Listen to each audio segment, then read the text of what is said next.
Hey guys, welcome back to another mini vlog. ముందుగా అందరికీ happy బోనాల పండుగ. అండ్ నాకు తెలిసి హైదరాబాద్లో ఉండే వాళ్ళు ప్రతి ఒక్కరు బోనాల పండుగ చాలా బాగా జరుపుకుంటున్నారు అని అనుకుంటున్నాను. అండ్ ఈ రోజు మా ఇంట్లో స్పెషల్ ఏంటంటే స్వీట్ పొంగల్ అయితే చేసింది మా మమ్మీ. అండ్ ఇంట్లో పూజ అంతా కంప్లీట్ చేసుకొని మేమైతే మా ఇంటి దగ్గర ఉన్న గుడికి అయితే వెళ్ళి అమ్మవారి దర్శనం అయితే తీసుకున్నాం. అండ్ మీలో ఎంతమందికి అసలు బోనాల పండుగ ఎందుకు జరుపుకుంటారో తెలుసా? అండ్ మా మమ్మీ నాకు చెప్పిన స్టోరీని అయితే మీతో షేర్ చేసుకుంటాను. చాలా ఇయర్స్ బ్యాక్ తెలంగాణ స్టేట్లో ప్లేగ్ అనే డిసీజ్ వచ్చిందనమాట. అప్పుడు చాలా మంది చనిపోయారు.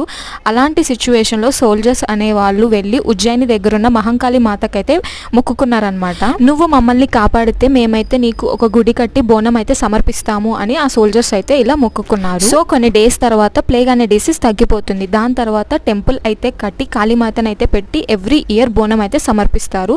ఆ టెంపుల్ ఇప్పుడు సికింద్రాబాద్ లో ఉన్న మహంకాళి టెంపుల్. అండ్ ఈ స్టోరీ అయితే ఇంకా కంప్లీట్ అవ్వలేదు. పార్ట్ 2 కోసం అయితే వెయిట్ చేయండి.